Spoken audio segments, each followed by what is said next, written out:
All right.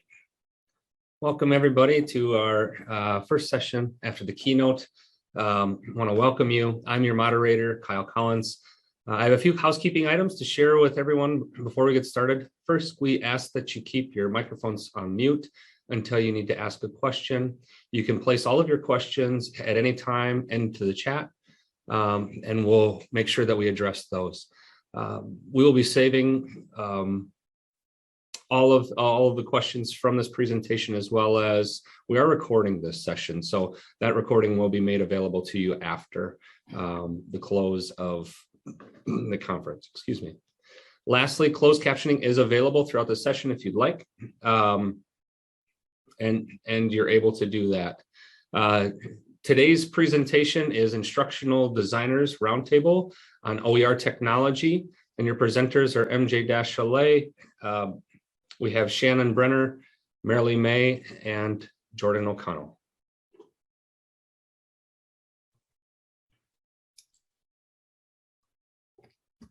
Hello, everyone, and thank you for your interest in our session. My name is MJ Chalet, and I'm the Director of Instructional Innovation and Design.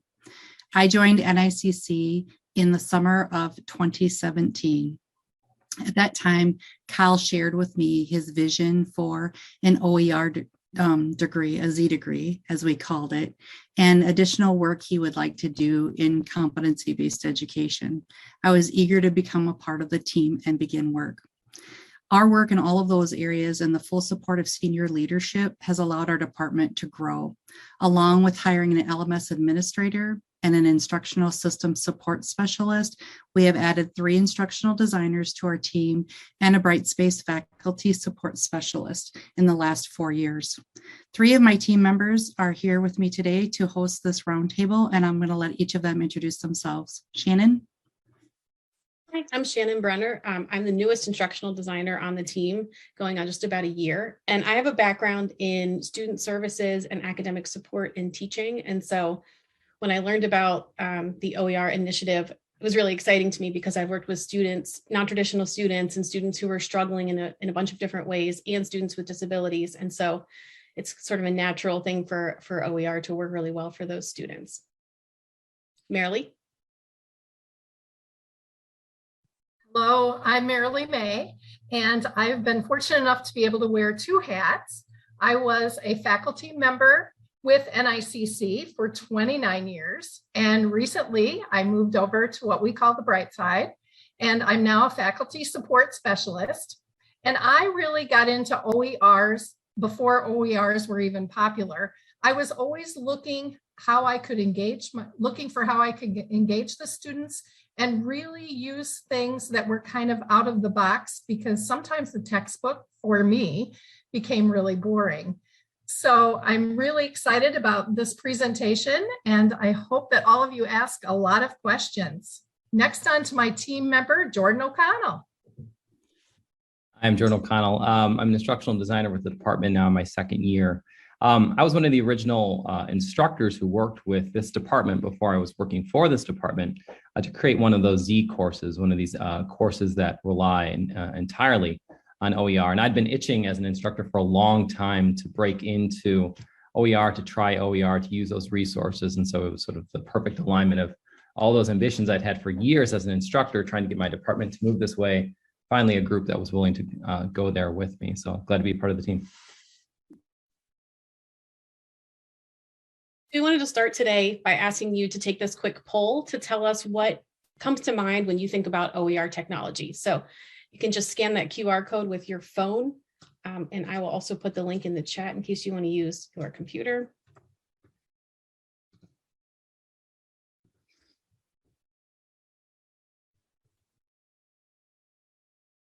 Go ahead and take a minute, just take that poll. You can put up to 5 words into that response.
Shannon, does it allow you to make the screen bigger with the arrows so we can see what everybody's saying a little bit more clearly?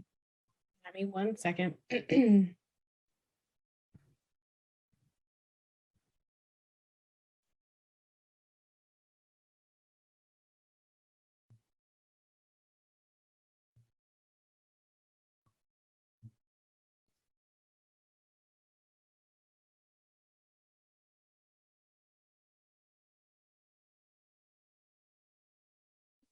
Put over here.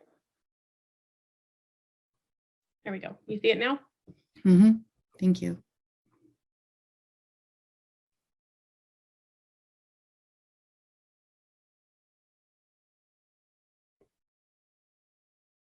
So it's not so surprising that the biggest word out here is free, but there are a lot of different things that I'm seeing in here: accessibility, flexibility, training, engagement. So innovative, these are a lot of the same kinds of terms that we thought about when we started planning the session, and we're thinking about OER technology too. So for this session, close this here. We're going to start by telling you a little bit about NICC's journey with OER and how it started and how it's going.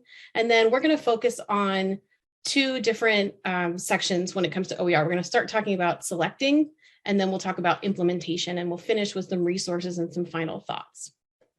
So MJ is going to start us off by talking about the NICC journey regarding OER.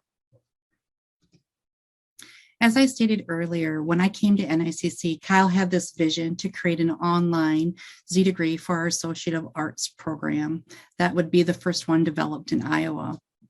We spent time designing a plan and planned for a future rollout in the fall of 2019. And as Kyle shared his plan with Dr. Wee and his senior leadership team, they came back and asked if we could actually have that developed by the next fall, so the fall of 2018.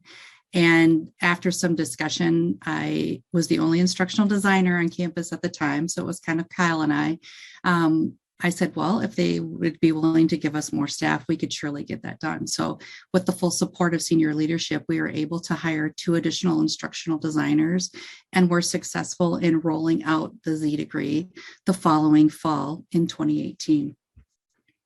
At that, using a quality course build process, our faculty worked with myself and the 2 other instructional designers to create their courses. So they went through a course mapping process to align their course outcomes with all of the OER resources that they were finding, and developed assessments and other activities within the courses for the students to use. And I got to share that our faculty, to me, were truly superheroes in all of this, because they were not paid at all for their course development. You know, their passion for education and their support of students was truly what drove them to create these courses. And in fact, you know, they have heard positive feedbacks and have been allowed to continue to teach those course sections since development. And we'll share a little bit more on that whole process a little bit later. So we're continuing our OER initiative at NICC to include the new competency-based education business administration program that we're creating to roll out this fall, in the fall of 22, sorry. So we'll have a business administration certificate and an associate's degree in business administration that will be utilizing OER. We're also developing a CBE welding program that will have some OER utilization in it, but not fully.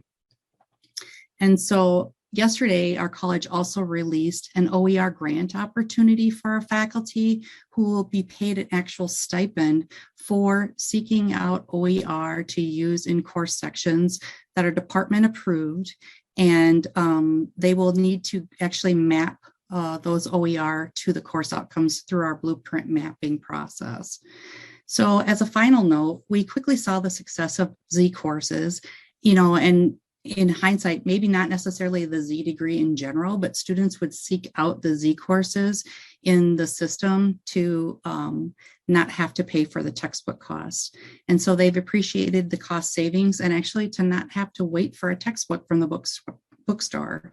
And we recently switched over to an online bookstore. So before you might be able to walk to the bookstore and pick up your textbook and have it.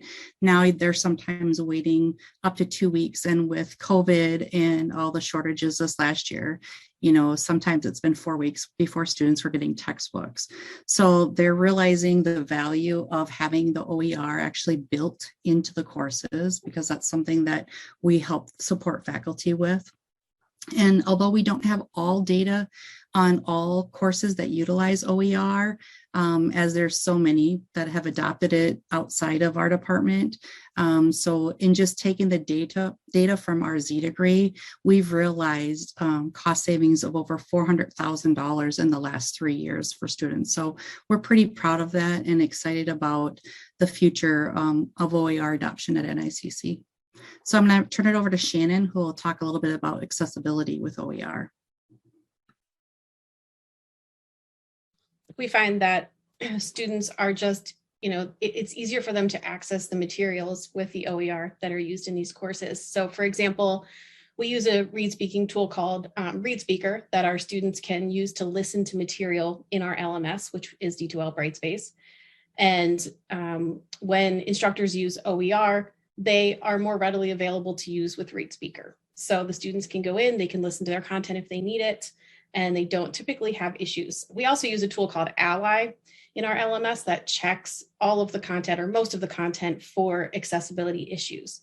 And we find that the combination of those two things makes it really easy. Actually, I should say the combination of those three things, using OER and using Ally and Read Speaker, just gives us a really kind of big picture approach to making sure that the materials are accessible for students. Right, and I get to address engagement. And what we found at NICC is that our students are more engaged when it comes to OERs. One of the reasons is they don't have to lug around their textbook, or for any of you that are faculty out there, they don't give you the excuse, oh, I left it in my car, I went home for the weekend, I forgot my text there, I really don't know where my text is. All of those excuses go away because all of the information is placed into the LMS, and all they really need is access to the internet so that they can get to their LMS. We also found that students really like the ability to have different kinds of formats for that engagement. And with OERs, you're really able to adapt to many different learning styles for that engagement, which leads me right into equity. Jordan, are you going to cover equity? And absolutely. And I didn't mention this earlier, but I have experience as an academic advisor, specifically working with students making that choice to attend college. And I saw, over the years, many times, just that calculus of how much things cost matters a lot. The OERs are uniformly available to everyone. We all intuitively understand that the decision to attend college represents a complex calculus of time, effort, and finances that must balance for each student to do their best. I was just trying to track down one of my own students in an online class right now. Girlfriend's pregnant, all those life challenges are coming into play for him right now. So in a world in which a lot of Americans live paycheck to paycheck, $120 textbook or $180 textbook in a few different classes can quickly unbalance that formula for our learners, particularly for students that are utilizing federal aid to come to campus. And OERs really take that element of it at least out of the equation.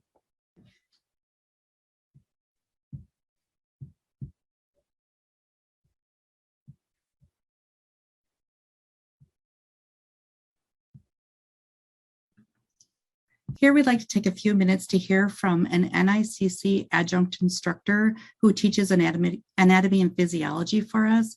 His name is Frank ONeill, and he's going to speak on his experience with using OER in his courses.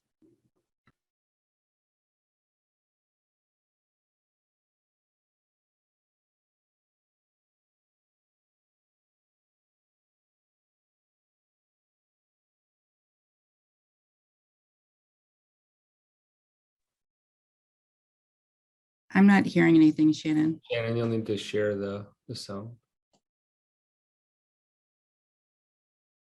Let me try that again.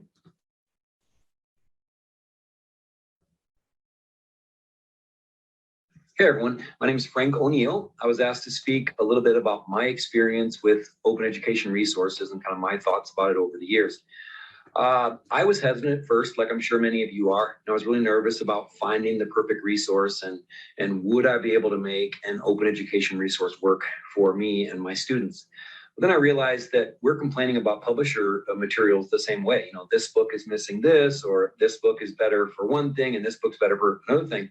So I really like how the open education resources have allowed me to control more of the way that I build things and the way that I share them with students. The other thing really is it's made my life easier as an instructor because whenever I create a resource, it is now what I call textbook agnostic. So if we switch editions of a textbook or we go from one textbook to another, most of my resources are going to seamlessly move right in because I have made them about the content and not about look at this page number or using this figure from some publisher textbook. So I found that, yeah, there was a lot of work up front, but now it's made my life easier as we switch and transition from one thing to another.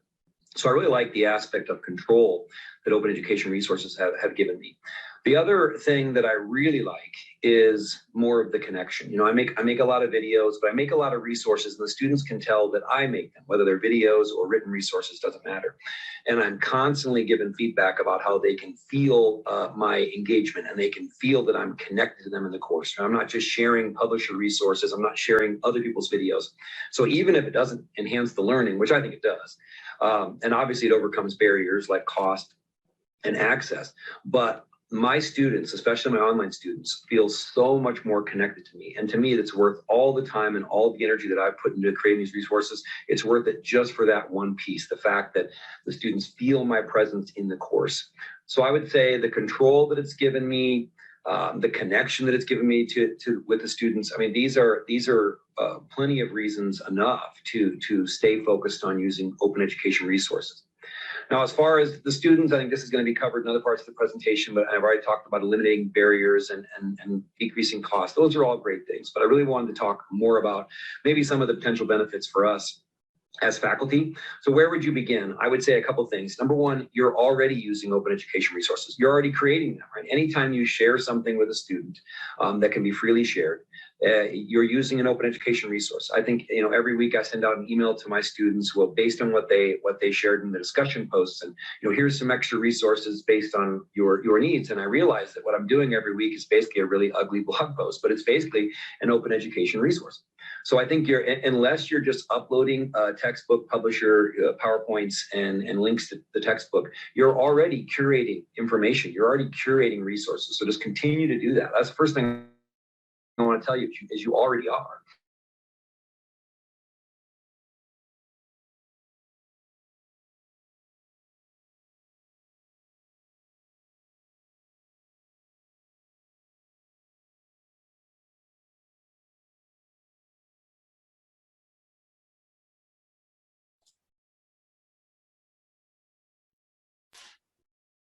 Did we lose Shannon? Do we lose Shannon? Oh, no. Well, we can really transition from here.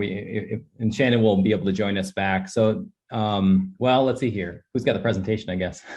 Shannon's driving the presentation. I'll just say that I'm going to share Frank's email here so you can reach out to him, and we'll actually share our presentation so then you can finish watching that video.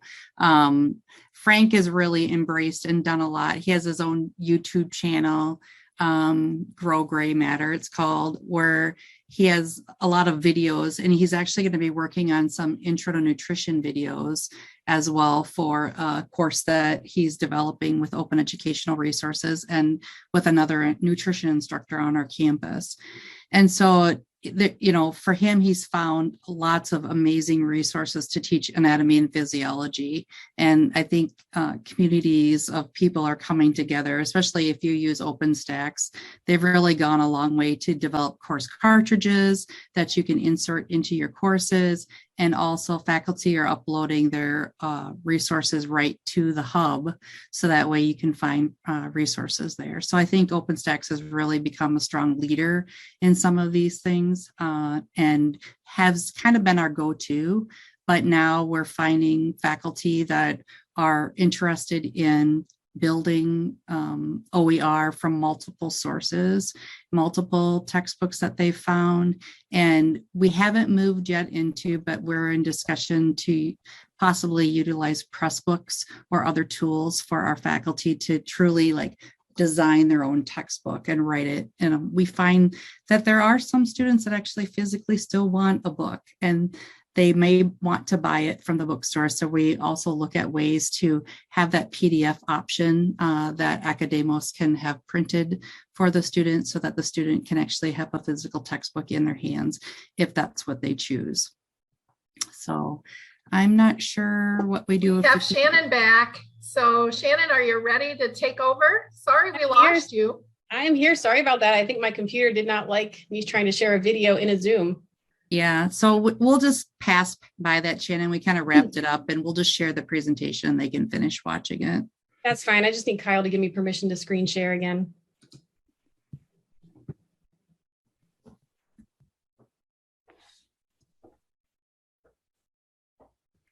Did we? To Can get you do it now? I went ahead. I'm good now. I think so. Yeah. Awesome. Well, then the next portion of our presentation, we're going to break this into two parts. We're going to talk about selecting OER, and then we're going to talk about that actual implementation phase. And we're cognizant that not everyone here is a faculty member, so we're going to kind of talk to both our different audiences, staff, faculty at the college and university level. So that we want to sort of frame these sections both with two questions. We're going to talk about the search aspect here, and each will have this sort of roundtable question, and you can feel free to try to answer in the chat if you'd like, and Kyle will help us monitor that. But these are more framing questions for you to think about if and when you ever decide to go this route. What do you want in an OER as an instructor or staff member supporting an OER? I think the question applies to both. And then what do the students you serve need in an OER? Those are the framing questions we want to approach when we consider OER, no matter what our role is at our institution. And an additional question for faculty to definitely just ponder internally here would be, how did you select your current textbook? You know, the OER search is not so dissimilar from selecting a traditional textbook. And what can seem uniquely daunting about OER, and I think I came into it with that same mindset as an instructor, just how do I start other than Google to find, different resources? It's actually a really common experience that all faculty members go through. It's just a process that faculty and staff view oftentimes through the rear view mirror. It's a decision they made a long time ago, or maybe was given to them by a department when the department adopted a textbook, and it's just in the rear view mirror. But it was just as big a decision. And at the time, it would have been just as sort of daunting. Which publisher do I go with? What supportive resources are there? So it's not unique to OER. The most challenging thing that people think of when they think about OER is not actually unique to OER in my experience. So when one gets past this stage, or is sort of willing to face this stage and decides to at least consider OER, dip their toes into the water, they find it's not so daunting after all. More often than not, something else happens. They begin to realize that it's an opportunity to remake, reshape, and improve the courses that they teach. So there are some definite considerations to take in mind during the search process, and the team will jump into as we get going with their own observations. We'll look at the chat as well. But hosting, the host site, is definitely something to consider. MJ just mentioned OpenStax. Frank talked about some of the options he'd considered too. But the nature of OER content allows you to personalize and incorporate some of that content directly into an LMS or a course pack that you might have printed, which would offset some of the other concerns some folks have about OER, which is what happens if the project ends? What if this website goes offline, et cetera? That's another concern. What if support ends? If you make it yours, or at least incorporate it into your course and personalize that content, it is no longer someone else's that you're relying on. It is now your content to work with. On the topic of inclusivity, this is definitely an underrated value of OER. OER can allow for a diversity of voices to be incorporated into your course via multiple authors in a way that a textbook traditionally doesn't. Even a textbook that is written through multiple authors at different colleges and institutions tends to speak with one voice. You can bring very different opinions into your course, different viewpoints, different experiences by selecting different authors in a very intentional way, in a way that a traditional textbook generally can't do. Formats. So open education resources, since they are open, tend to be simpler for students to access, though they might have correspondingly limited features natively that someone might be used to if they're heavily supported through an integration with a textbook publisher. However, you can choose OER texts that can be made available to students in ways that meet their demands and their needs specifically. So you can, often in partnership with different offices at your college or university, help ensure that a physical copy could be made available if a student needed it. Make sure that the content is downloadable, that the content is available with screen readers through alternative file formats, et cetera. There are resources at your institution, most likely, I feel confident saying that would help you work through some of the nuances that would be required if and when you went down that OER road. We're better prepared than we've ever been, absent a publisher, to answer those questions and check those boxes, sometimes in a way that might actually be better than the publisher provided resources that you're getting currently. Jordan, we have some comments. Do you want to take them now before you get into the next slide, or do you want to? We'll take them together. All right. So Melissa Williams said inactivity and accessibility, and Anna Marie said, I hear both faculty and students say they need resources, that they are easy to understand and use. Students need ease of access and low tech requirements for usage. My OER needs to contain diverse student voices, and language needs to be student friendly. Move away from whitewashing. All of these are great comments. Thank you very much. Flexibility and reliability. Students want the choice to purchase a low cost print option so that they can choose, if they can choose to do. And then, of course, Karen Howard said tie to the LMS so students don't have to go to 5 different sites. Well, absolutely. And as this team can attest, as we're all instructional designers, and the vast majority of us also teach as well in an adjunct capacity or in a full-time capacity previously. The textbook integrations through the LMS, the amount of sign-in accounts that students have to access and things like that, that can be very, very complex. And OER can be chosen and implemented. We'll get to implementation in just a minute, but you can make choices to really simplify the student experience. OER, it's not just about, access is a huge part of that.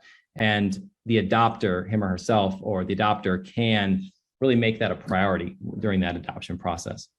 Right, and we had one more, Melissa really wanted interactivity. So how to keep those students engaged and keep your course fun and make sure they're turning in their homework and all those fun things. I would just add to on inclusivity and engagement. One of the benefits of OER is that it's not just text. So you also have videos and things like that. And so then students can see people who look like them giving the information, right? And people tend to learn better and be more likely to engage with people who look like them or who they identify with in some way. So that's one of the real benefits of being able to include diverse voices in OER. But it's also important for the OER to be designed for diverse audiences, right? So for example, I teach a first-year college experience class. And so I'm looking for materials that don't just speak to 18-year-olds right out of high school, but who also speak to working professionals and older students and parents and all of the other types of students that our college sees. So it's twofold, really, the inclusivity part, I think. I also want to share that our faculty, sometimes it has to be a low cost option, right? So it's a 0 to low cost option. And case in point is our math faculty. When we first did the Z degree, we had faculty members that legitimately had they created everything on paper. Students would do the assignments, they'd take pictures of it and submit, and it just was so much extra work. So we've actually gone and utilized other tools that work alongside the OpenStax textbook. They've tried out different resources and to get to the point of finding the best technology that works with the students, if the students like it, they're listening and adapting and changing things. So we'll be settling on like this fall, we'll be moving to a different tool, and it's escaping me right now. We are currently been using Hawks Learning for some of the things. Oh, it's Newton Alta that we're switching to for the math classes. So it's still like $40 for the semester, still low cost in comparison to the $180 textbook they would have been purchasing in the past with the access code to utilize the tool. So, you know, not everything has necessarily been zero cost, but we're reducing the cost of the textbooks for students as well. I'll say one So, more thing MJ. with my faculty hat on here specifically. So if you're working with faculty or if you are faculty and it still sort of seems daunting, I would say you should do your due diligence and connect with other faculty. I'm thinking like the humanities where I teach that have successfully done it. So how did they do it? You know, did they actually find it challenging? Just because it seems challenging doesn't mean the search would be challenging. But if you do it as a part of a community, even if you love your textbook and you teach with, you've been teaching from the same textbook with your colleagues for the last 9 years. And, you know, you argue about how you're going to implement the new version of the textbook every 3 years, right?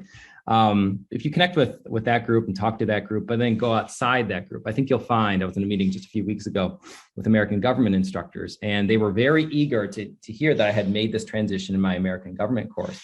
And once they heard that I did it, I could tell they were suddenly a lot less scared to at least consider it, right? Or dip their toes in the water. If you have an example, proof that you can do it, I think that goes a long way in really opening the door to faculty you might know, or if you are this faculty member that just says, no way, not me, right? If you see that someone can do it, I think that goes a long way in opening that door. All right. So Abby Elder gave a comment of the nice thing about OER is that it is not synonymous with open textbook, which exactly both of you covered, though it can be easy to forget that. So keeping that open mind, like you said, Jordan, building community, reaching out to people to find what works for you or what has worked for others really seems to be a good resource. All right. These are some questions that you will want to ask yourselves as you start searching for OER, just some extra things to consider.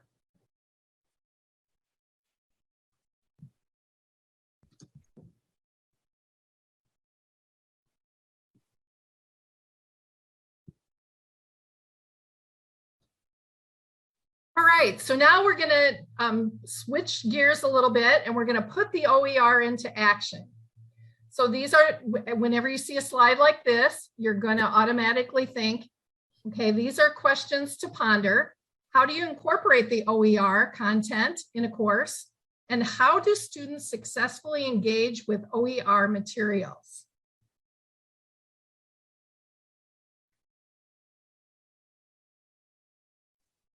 You can go ahead and put some thoughts in the chat.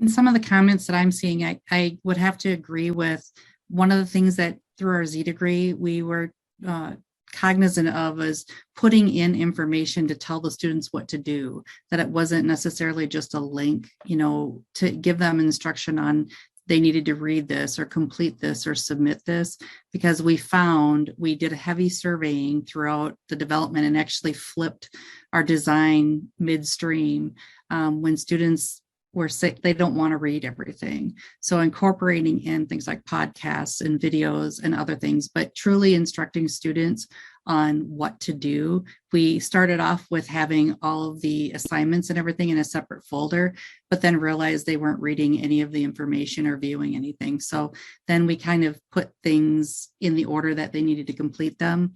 And in some cases, we're now working towards release conditions. So students have to read or do something else before the assignment will be released to them to ensure that students are actually using that content.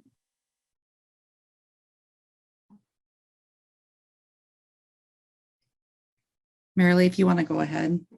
All righty. So when considering the implementation of OERs, there's a lot of factors that go into it. And for me personally, the first thing I think about is how can I engage my students so that they're wanting to come back for more. And an OER is more than just a written word. You have to consider how it's going to be used, how to create that excitement, how to keep the interest of your students, how to be enthusiastic about the content you have, and how to develop that sense of community within your own class. So the very first thing that I think about is when I look at an OER does it have everything I need to meet my course content or my course goal, but how am I going to use those engagement tools to really have them coming back, wanting to come back for more, like really wanting to like see what's for the next week or, you know, finish an assignment. And then I look for accessibility. Is it accessible to all users like Shannon and Jordan and MJ alluded to before? You know, we have screen readers, contrast headers, PDF issues, you know, all of those things we have to think about. And, you know, are you providing a class that looks like the students in your class? Or do you need to take that diverse approach so that you're including everyone inclusively and making it accessible also? The one thing I would add for accessibility is that many OER can be implemented into an LMS in multiple ways. So you can put in PDF files, or you can do direct links out to the web content, for example. And so you want to make sure that you test out whatever method you choose to make sure that it works for students, that it works for a screen reader if your institution uses one.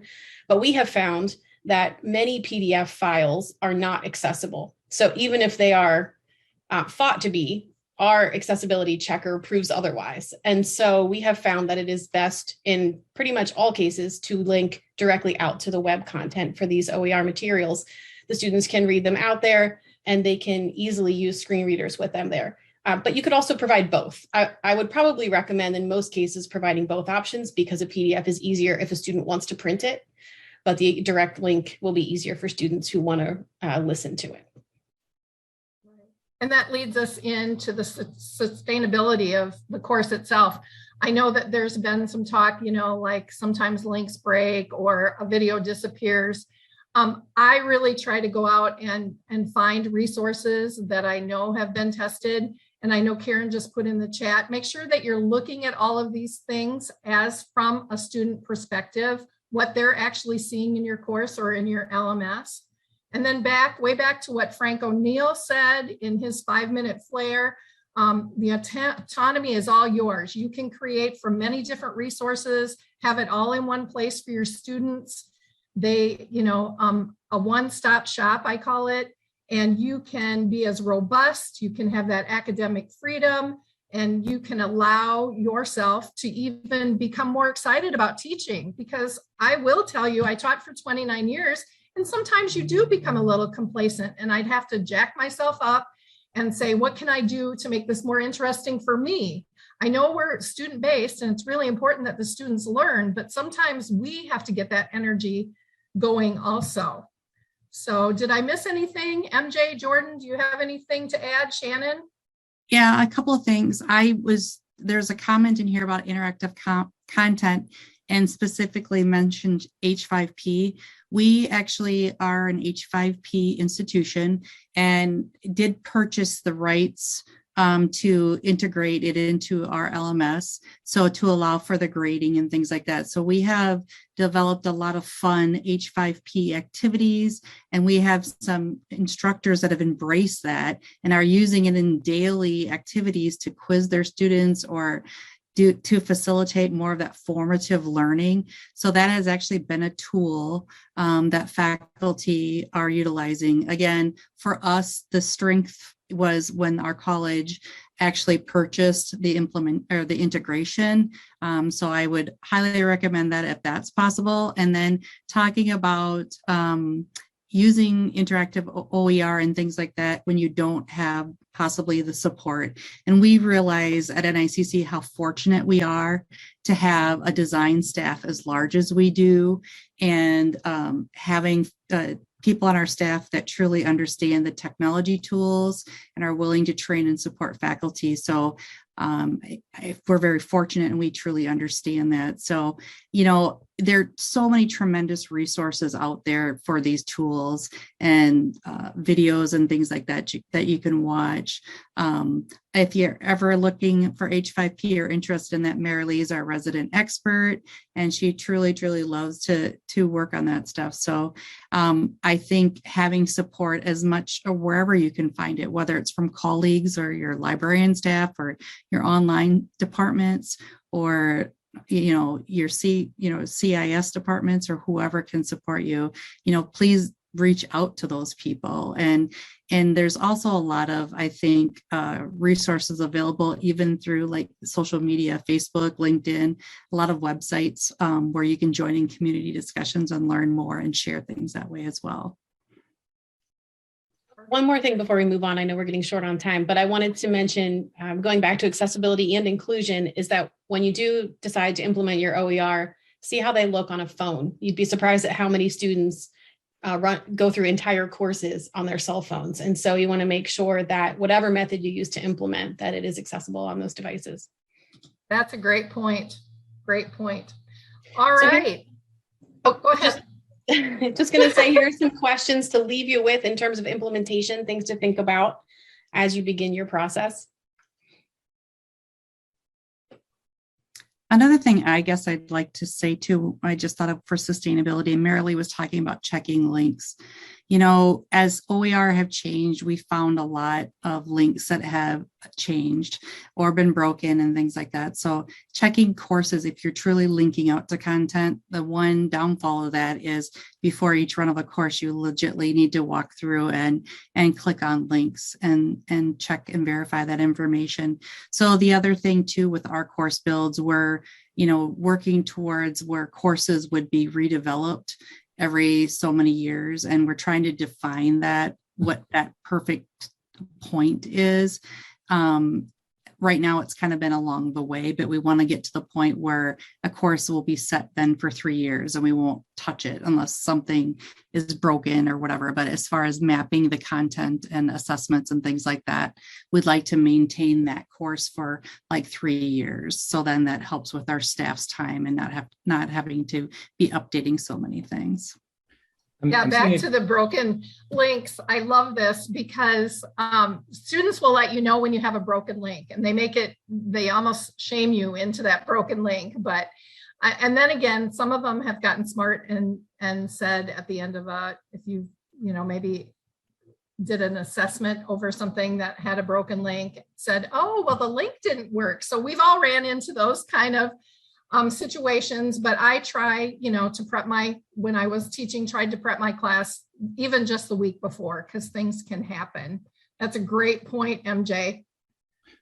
Kathy had an interesting comment I'd like to say something about. She, how do students engage, the way a particular text is structured so they don't always have to read the entire chapter. That's been definitely a benefit I've seen in the courses where I've worked with OERs. I can link oftentimes, I can either incorporate the specific section of text I want to use or link directly to it depending on what I'm doing. And so it can be less daunting. We're thinking about the student experience and implementation or incorporation. We're just giving students exactly what they need. We're not asking them or having to provide very specific instructions about page numbers or what paragraph to read or something like that. I don't think we've said the term, but like course mapping and blueprinting, these go hand in hand. I've worked at a couple of different community colleges. I've never found a group of faculty that's perfectly always have their courses ready to go, perfectly aligned to course goals, outcomes. There's always opportunity to make improvements on that. And the OER process and implementation is a place to check that, to make sure your students are getting exactly what they should be getting in the way that you want to deliver it specifically. So it allows you control and specificity that oftentimes traditional textbooks don't. And it's through the implementation process that you gain a lot of that control. Exactly. And it makes it fun. It makes it fun to develop that class. It's just as fun for me as it is for the students, I believe. And I'm sure Jordan feels that way too.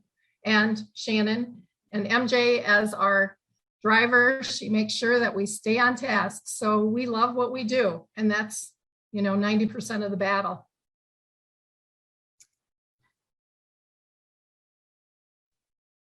We wanted to leave you with some final things to think about as you get started or wherever you are in the process at your own institution. So what is one goal that you have for your institution? You can put these in the chat if you want to, or you can just think about them. I know we're getting short on time here. So what is one action you can take to start working toward that goal? And what do you see as a challenge potentially that could get in the way? And what can you do to maybe start overcoming that challenge or avoid it altogether? So just some things to think about. We are also going to share with you this document, which is a pretty extensive resource for you to use and has a bunch of lists of OER databases and things like that. So we're going to share a link to that. Let me put that in the chat.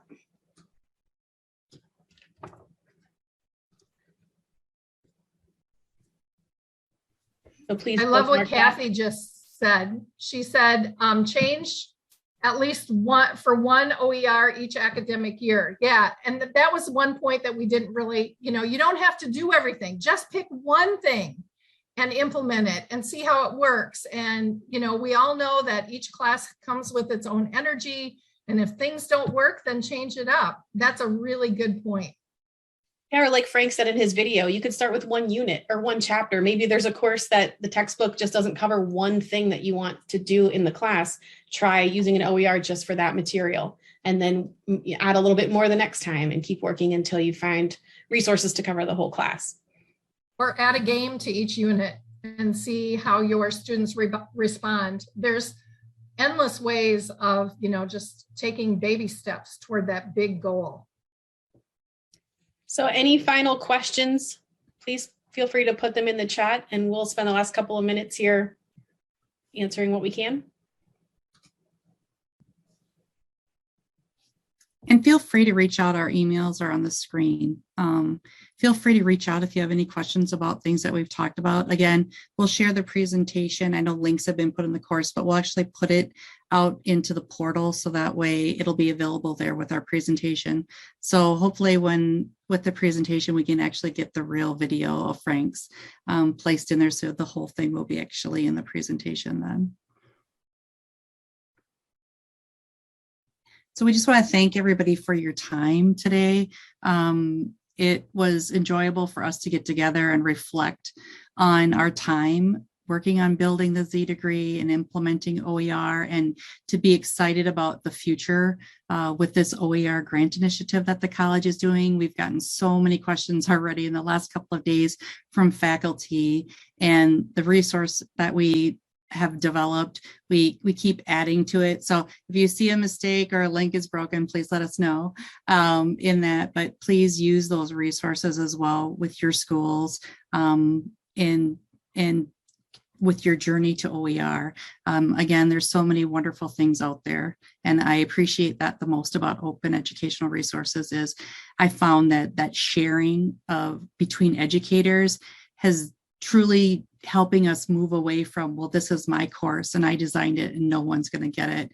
We found faculty, especially during COVID, how they freely shared resources with each other. And so working with open educational resources, I think helps educators get back to why they're really here and how everyone can learn from one another. So thank you for your interest in OER, and I look forward to hearing more about your journees. Thank you, everybody. And Sybil just said, sharing is caring. And thank you, everybody, for joining us today. Please thank our presenters with a round of applause or an emoji. MJ, Shannon, Jordan, Marilee, thank you for your expertise in sharing that. And please feel free to reach out at any time. At this time, we're going to end this session, but you'll need to go back to your schedule, look at the next session, and you can join that. Thank you, everybody.